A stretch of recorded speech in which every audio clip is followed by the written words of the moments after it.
Prijazen pozdrav, spoštovane gledalke in gledalci lokalnega programa TV Studia Bistrica. Pretekli dnevi so bili v znamenju obiskov kandidatk in kandidatov na letošnjih volitvah za Evropski parlament. Upali bi si trditi, da jih potem 5 let ne bo več blizu. Toliko namreč traja mandat europoslanca. Ko smo že pri obiskih, naj omenimo še televizijsko novinarko in pisateljico Mojco Širok, ki je bila gostja naše osrednje knjižnice. Vabljeni k ogledu. V Slovenski Bistrici se je mudil dr. Igor Šoltes, kandidat za evropskega poslanca. 44. območna revija pevskih skupin. Literarni večer z Mojco Širok. V športnem parku v Slovenski Bistrici so potekale področne športne igre osnovnih šol s prilagojenim programom v atletiki. Pred 19. mednarodnim atletskim mitingom.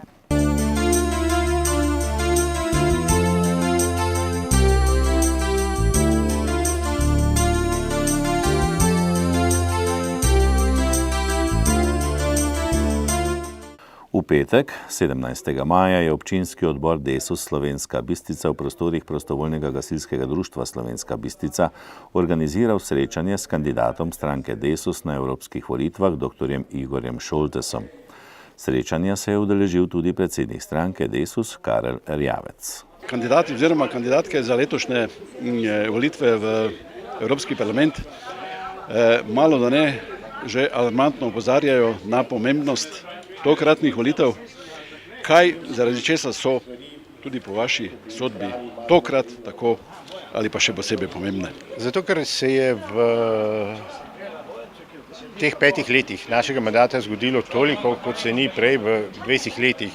Evropa se je soočila z ekonomsko krizo, ki je dodobra razkosala Evropo med severom in jugom, med razvitimi in manj razvitimi, med bogatimi in revnimi. Tukaj je zazijala velika vrzel in pokazala to šibkost Evrope v resnici, ko je treba postaviti v prvi plan solidarnost in pa kohezivnost. Tukaj se je v resnici v tej krizi reševalo predvsem banke, ne ljudi, ne državljanov iz držav, ki so bili pahnjeni v visoko stopnjo brezposelnosti in na rob mizerije, in vsi ti varčevalni ukrepi, ki so sledili temu, so naredili veliko več škode, predvsem pa dolgoročne škode, ki jo mnogi plačujejo še danes. Potem je udarila migrantska kriza, ki je razdelila Evropo na vzhod-zahod, in ta neučinkovitost glede reševanja migrantske krize na žalost še traja, ker nekatere države blokirajo dogovor. To pa seveda ne vpliva dobro na stanje v Evropski uniji, predvsem pa blokira enotno rešitev tudi glede varovanja zunanjih meja in razdelitev kvot. Je pa dejstvo, da nobena država sama tega ne bo rešila, nobena ograja, nobena žica tega ne bo preprečila. Edina rešitev je skupni dogovor in pa dogovor Evrope z državami Afrike, z državami izvora, kjer je treba rešiti razloge za beg. Treba je pa seveda reči ob tem, da več kot 90% migrantov, ki pride na obale Evrope, je žrtev prevar.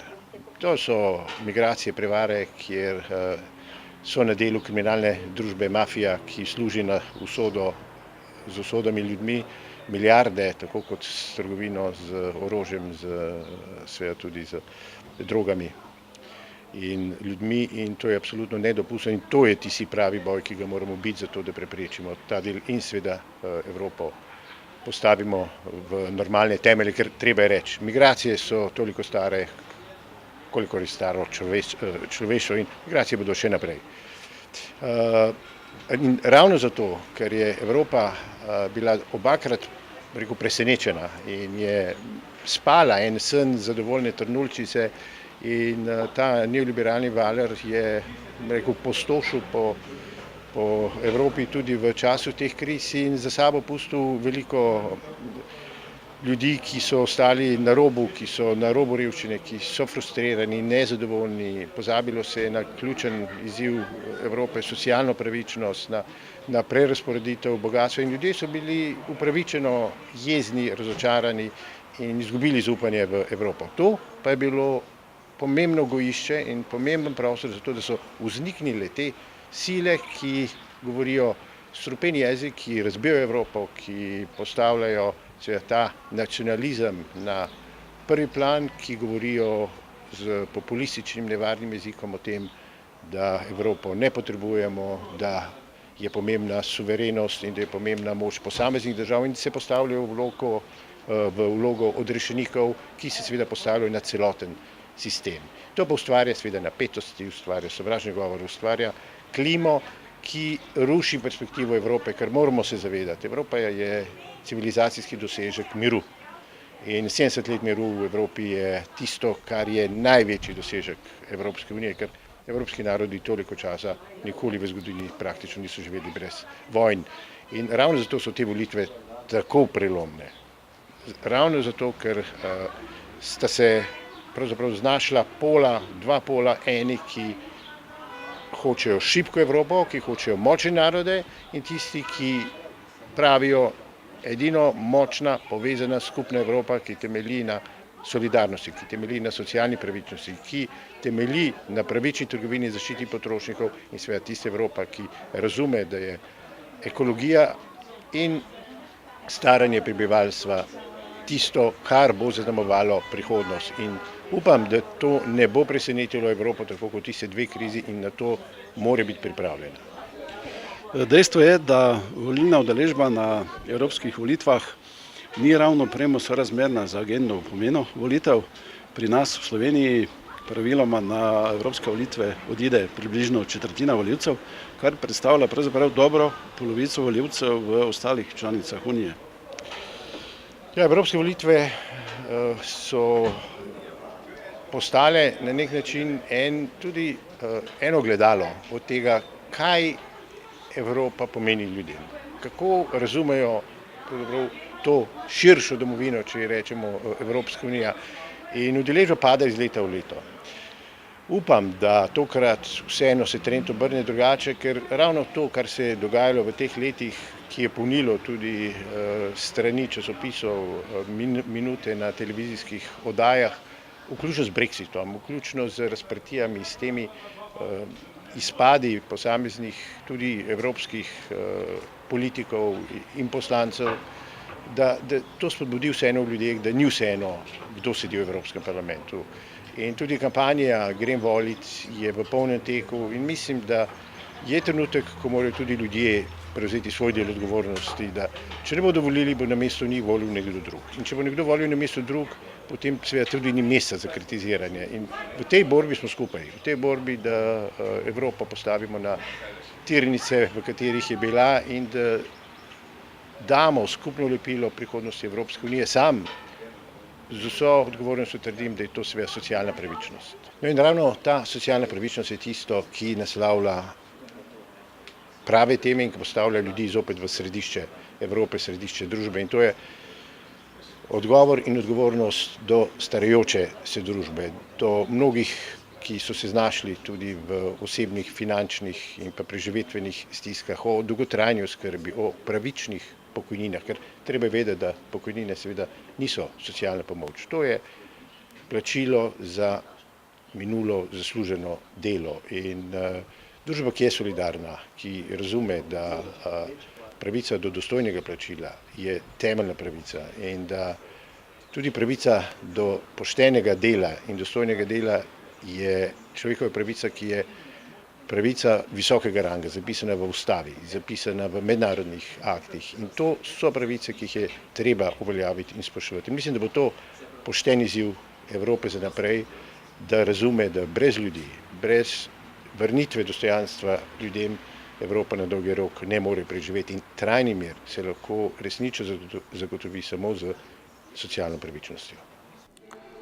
V osnovni šoli Pohorskega odreda Slovenska Bistrica je v petek, 17. maja, potekala 44. območna revija malih pevskih zborov.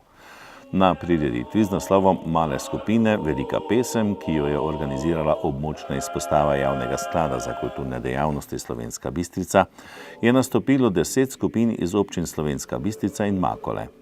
Revijo je strokovno spremljal magister Ivan Vrbančič, program pa je povezovala Natalija Šarman-Ferleš.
Županica Josipa Vošnjaka Slovenska Bistrica je ob dnevu knjižnice v ponedeljek 20. maja pripravila literarni večer z Mojco Širok.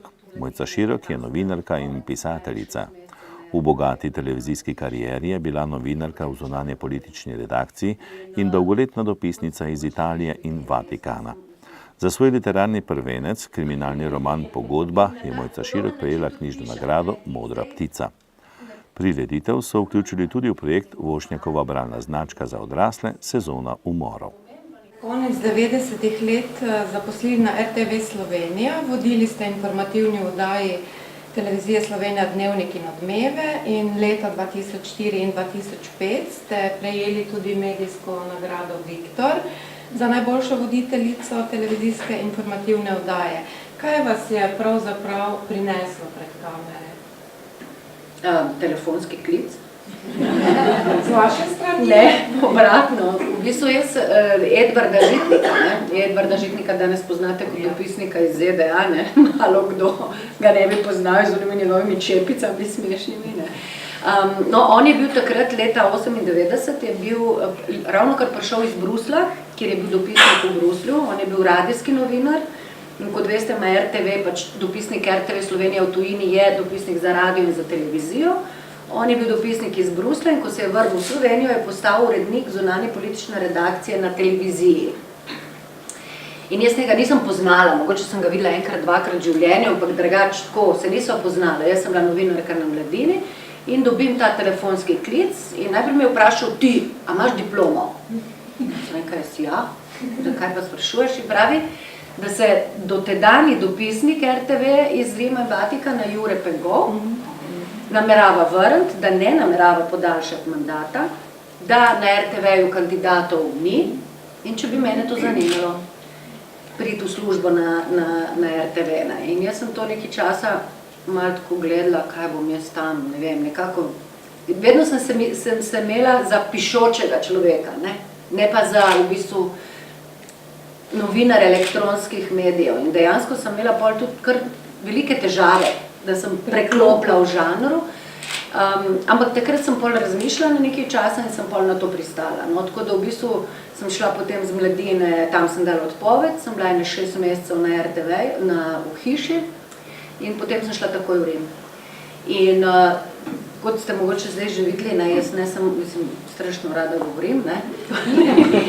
In na tak podoben način tudi pišem, ne? In zdaj na televiziji je bil to problem, ne? In na radio. Na Mladini je bil moj najkrajši tekst 4 tipkane strani, na televiziji je najdaljši 20 vrstic, ne? Tako da sem se kar lovila, moram reči. Ste padli v tako omejenost, ne? Težko je v bistvu, ker pač nisi ta glavni, ne? Slika je glavna. Slika in tisti človek, ki ga ti posnameš, ne? Jaz sem pa kar hotela vse jaz povedati, ne? In ni šlo, ne? Ti reče, te kličejo recimo, ne, na začetku sem imela strašne težave, te kliče z Odmeva, urednik, reče, dej ti to zdaj, kako je zdaj s tem razpadom vladne koalicije, a bojo predčasne volitve, kdo je kriv za to, kateri so razlogi, kakšni so možni scenariji, pa lepo te prosim, ne bi daljše od 50 sekund. In to je to, ne. Recimo veliko pomoč so dopisniku, recimo domači novinari, ne, se pravi italijanski novinari ti pomagajo poiskati recimo kakšne sogovornike ali te usmerijo na kakšne telefonske številke ti dajo ali naslove in tako naprej. Predvsem med mojim prvim mandatom, ko internet še ni bil tako pomagalo, ne, danes praktično ti skoraj ni treba ven, ker vse dobiš na internetu, ne. Tudi informacije prek telefona in tako naprej. V bistvu greš ven zaradi tega, ker pač moraš posneti človeka, ne moraš posneti material in tako, ne. Drugače bi v miru lahko po telefonu marsikaj delal, ne. Bi rekla, predvsem taki klasični viri in tako naprej. Ne. Zdaj z uradnimi viri so pa težave, ne, za tujega dopisnika, še posebej z nepomembnega medija, za Italijo nepomembne države, je težko, ne, ker te ponovadi preslišijo, ne, zignorirajo, se ne zmenijo zate, tako da moraš biti precej vztrajen. Ampak se da, vse se da, ne. Zdaj, če si ti novinar na terenu, je vsaj zame to ena zelo lepa izkušnja, no, in v bistvu tudi en velik privilegij, da imaš to možnost, ne. In se mi zdi en velik privilegij tudi na nek način za slovenskega gledalca in poslušalca oziroma bralca, da ima nekoga, ki mu od tam sporoča stvari. Ja, ker tako, kot sem rekla prej, danes praktično se ti ni treba nikamor premakniti, bi rekel človek, ne, da bi poročal o nečem, ampak ni isto. Ni isto, saj veste sami, ne, ko enkrat nekaj vidiš na svoje oči, imaš čisto drugačno predstavo in o tem veliko bolj verodostojno lahko govoriš. Ne. In jaz to zmer rečem, ne, v bistvu RTV Slovenija je še edini medij v državi danes, ki ima mrežo dopisnikov v tujini.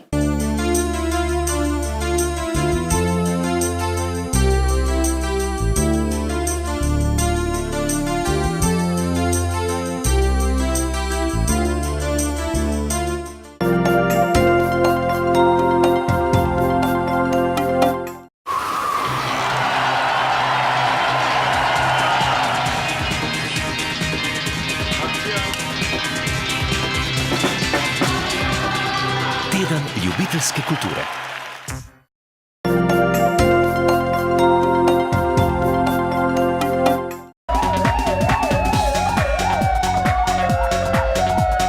Policisti policijske postaje Slovenska Bistrica so do 20. maja obravnavali 17 kaznivih dejanj, od tega eno kaznivo dejanje goljufije, 2 kaznivi dejanji lahke telesne poškodbe, eno kaznivo dejanje grožnje, eno kaznivo dejanje odvzema motornega vozila, 4 kazniva dejanja poškodovanja tuje stvari in 2 kaznivi dejanji zatajitve.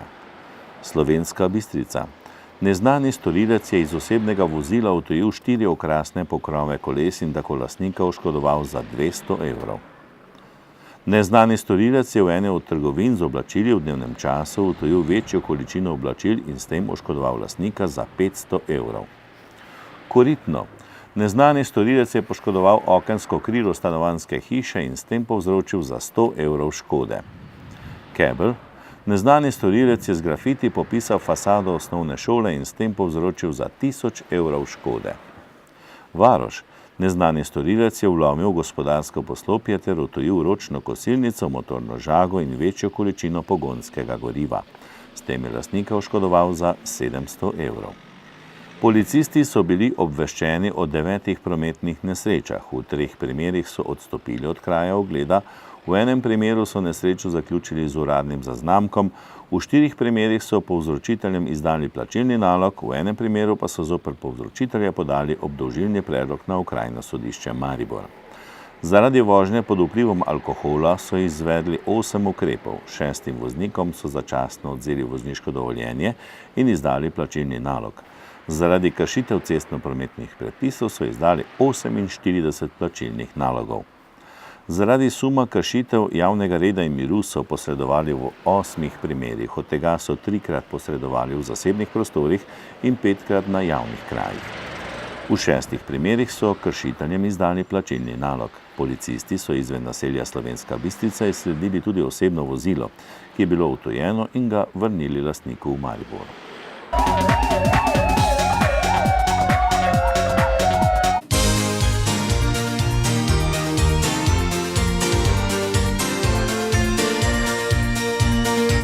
V športnem pregledu pa tokrat o področnih športnih igrah osnovnih šol s prilagojenim programom in o 19. mednarodnem atletskem mitingu.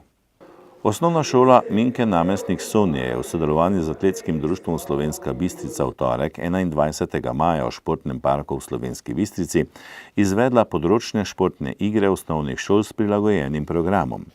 Pomerili so se učenci rojeni v letu 2003 in mlajši, ki so vpisani v osnovno šolo s prilagojenim programom z nižjim izobrazbenim standardom. To je atletsko tekmovanje, področno in sicer za našo podravsko regijo.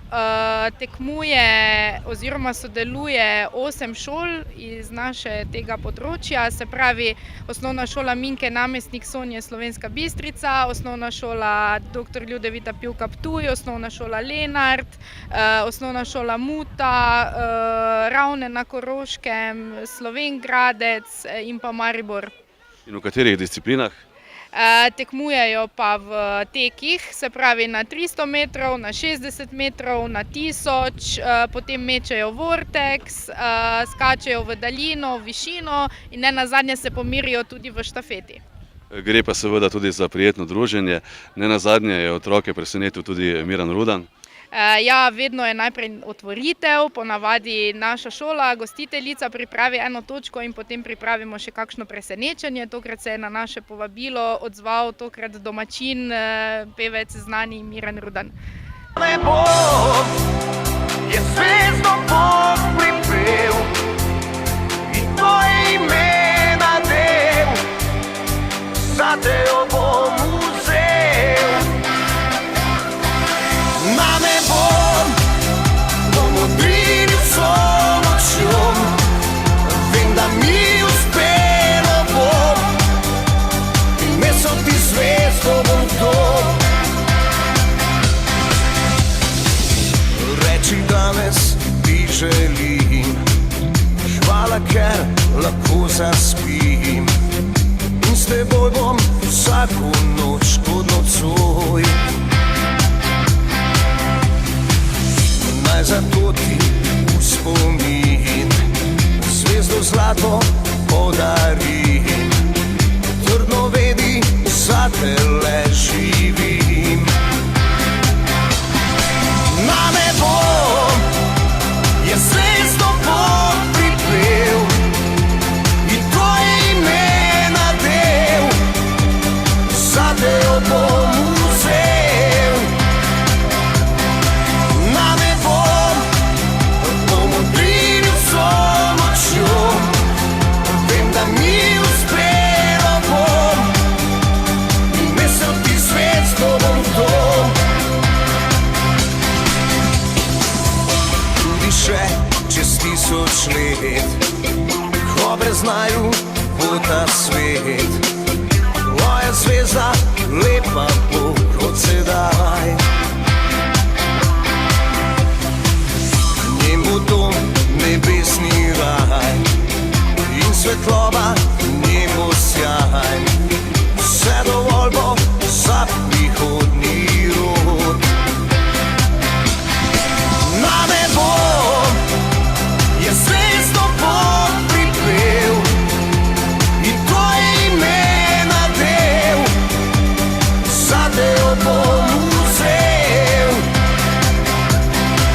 Na nebo bom odrinil vso močjo, vem, da mi uspelo bom in nesel ti zvezdo bom dol.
Atletsko društvo Slovenska Bistrica bo v soboto 25. maja priredilo že 19. mednarodni atletski miting, na katerem bodo nastopili številni zvezdniki svetovne atletike.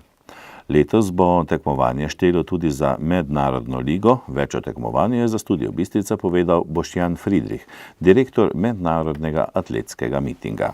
Veseli nas, da to traja že zdaj 19 let, začetki pa so že celo malo dlje, se pravi v Bistrici smo začeli najprej z metalskimi mitingi. To je bilo tam v sredini 90-ih, ko so takrat dejansko razmere bile take, da niso dopuščale izvedbo ostalih disciplin razen metov, in takrat so v klubu v bistriški atletski klub vodili Marjan Štimec, Lado Mesarič in Dejan Kalan, in to se je takrat pol z letom 2000 spremenilo, ko smo dobili tudi stadion z umetno maso in smo takrat v tistem letu začeli z to obliko mitingov, kot jih spremljamo tudi sedaj.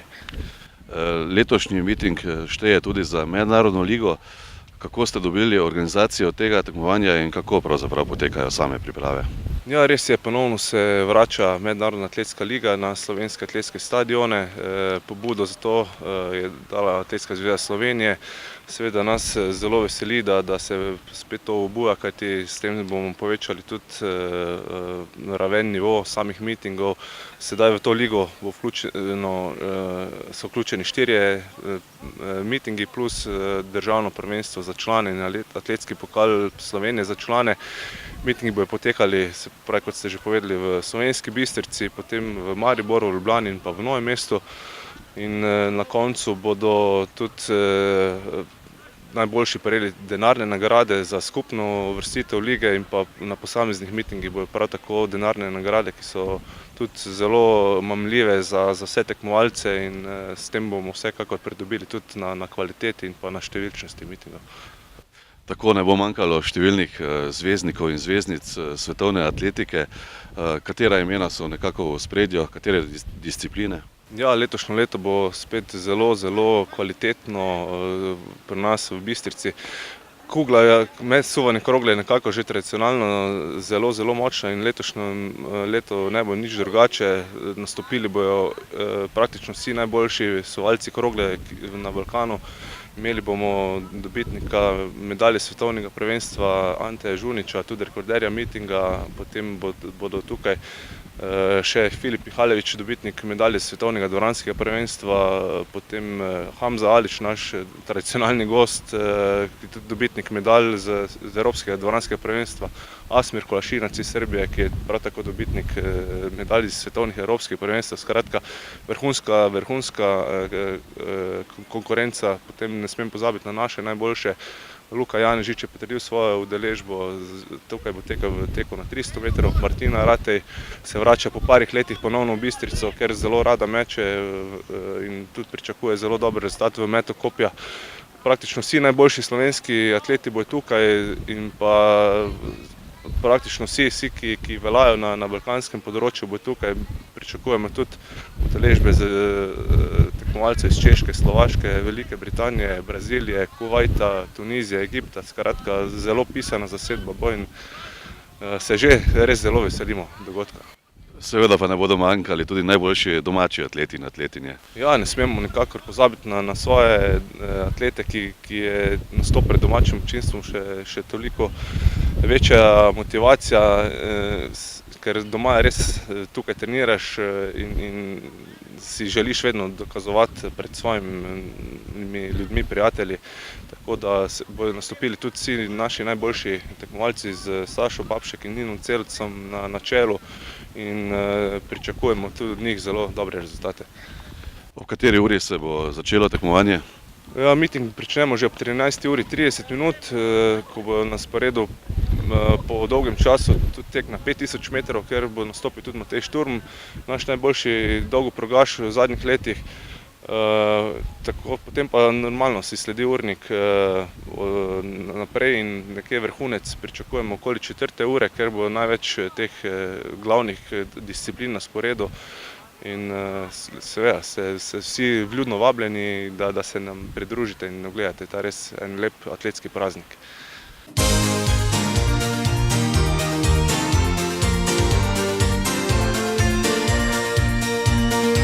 S tem pa tudi zaključujemo redno tedensko informativno oddajo Bistriški tednik in vas prijazno pozdravljamo do prihodnjič. Pa ne pozabite na nedeljske volitve. Srečno!